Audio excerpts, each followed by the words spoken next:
चरित्रवन स्थित मुक्तिधाम में व्यवस्था का अंतिम संस्कार हो चुका है। ऐसा हम नहीं बल्कि वहां पर मौजूद परिस्थितियां खुद ब खुद यह बात बयां कर रही हैं।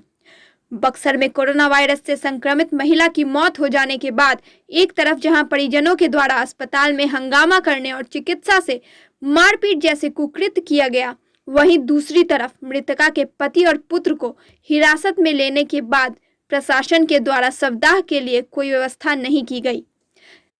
दरअसल शव को शमशान घाट भेजा तो गया, लेकिन वहां अंतिम संस्कार के लिए प्रशासनिक स्तर पर कोई व्यवस्था नहीं की गई थी।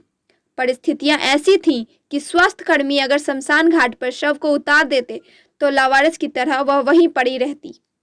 ऐसी परिस्थितियों को देखते हुए परिजनों ने शव वाहन से शव को उतारने के लिए ही मना कर दिया। काफी देर तक जब तक वाहन कोविड केंद्र में वापस नहीं लौटा, ऐसे में संक्रमण मृत दूसरे व्यक्ति के परिजन 3-4 घंटे के इंतजार के बाद शव को शमशान घाट ले जाने के लिए परेशान हो गए। उन्होंने जिले के तमाम आला अधिकारियों को फोन किया, जिसके बाद अनुमंडल पदाधिकारी कृष्ण कुमार उपाध्याय स्थिति को समझने के लिए शमशान घाट पहुंचे। वहां पहुंचने के बाद जब वह सारी परिस्थितियों से अवगत हुए तो उन्होंने डांट फटकार कर नगर परिषद के कर्मियों को शवदाह के लिए तैयार करवाया और शव वाहन को वापस भेजा। शव वाहन के द्वारा जब दूसरा शव लाया गया तो उसे उतारकर शमशान घाट तक ले जाने की भी व्यवस्था नहीं थी।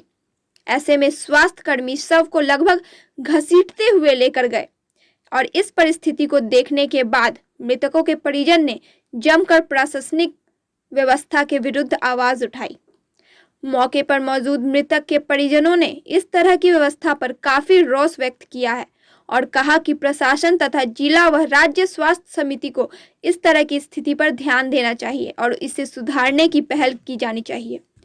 उधर अनुमंडल पद अधिकारी ने कहा कि यह ज्ञात हुआ कि कोरोना के मृत महिला के परिजन के द्वारा विधि व्यवस्था में व्यवधान उत्पन्न होने की कोशिश की जा रही है, जिसके बाद वह मौके पर पहुंचे और स्थिति को संभाला। शव को बिना स्ट्रेचर के ले जाने के मामले में उन्होंने जांच करी, यह पता लगाने की बात कही कि कौन लोग थे जो शव को इस तरह से ले जा रहे थे। कोरोना संक्रमित मरीजों के शवदाह तथा शमशान घाट पर साफ सफाई तथा अन्य व्यवस्थाओं को लेकर अनुमंडल पद अधिकारी के द्वारा नगर परिषद के कार्यपालक अधिकारी को 2 बार पत्र लिखकर व्यवस्थाओं को सुनिश्चित कराने की बात कही गई है। बावजूद इसके नगर परिषद के अधिकारी अभी तक इस बात को लेकर गहरी नींद में सो रहे हैं। हालत यह है कि मृतकों के परिजन कोरोना संक्रमित शवों को शमशान घाट पर अन्य शवों के साथ ही जला रहे हैं। ऐसे में संक्रमण बढ़ने की आशंका ज्यादा हो रही है।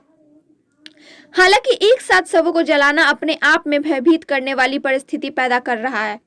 जिले के कई इलाके से अपने परिजनों के शव को अंतिम संस्कार के लिए पहुंचाने लोग इस परिस्थिति को देखकर परेशान हुए जा रहे हैं। सबसे बड़ी बात यह है कि अनुमंडल पदाधिकारी के बार बार निर्देशित किए जाने के बावजूद व्यवस्था में कोई सुधार नहीं हो रहा है। नहीं, कोविड डेड बॉडी डिस्पोजल में समय इसलिए लगा कि कुछ विधि व्यवस्था की समस्या उत्पन्न हुई थी इन लोगों की तरफ से।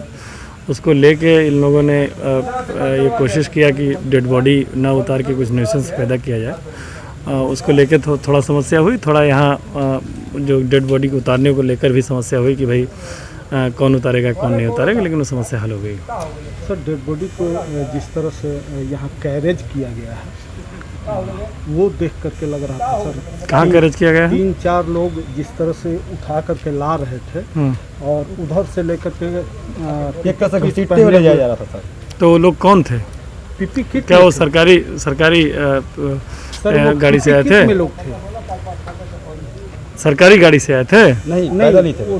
पैदल लेकर के गए हैं। देखो तो कौन लोग थे वो देखना होगा, और देख के अगर ऐसी बात हुई है तो यहाँ तो अरेंजमेंट है ही, लेकिन वो कायदे से एम्बुलेंस वहाँ जाके उतारती है। और ये तो आप देख रहे हैं कोविड के लिए स्पेशली ये बनाया गया है, तो यहाँ उनको दाह संस्कार करना चाहिए था, लेकिन कौन लोग हैं उसको हम लोग दिखवाते हैं। बहुत बहुत धन्यवाद।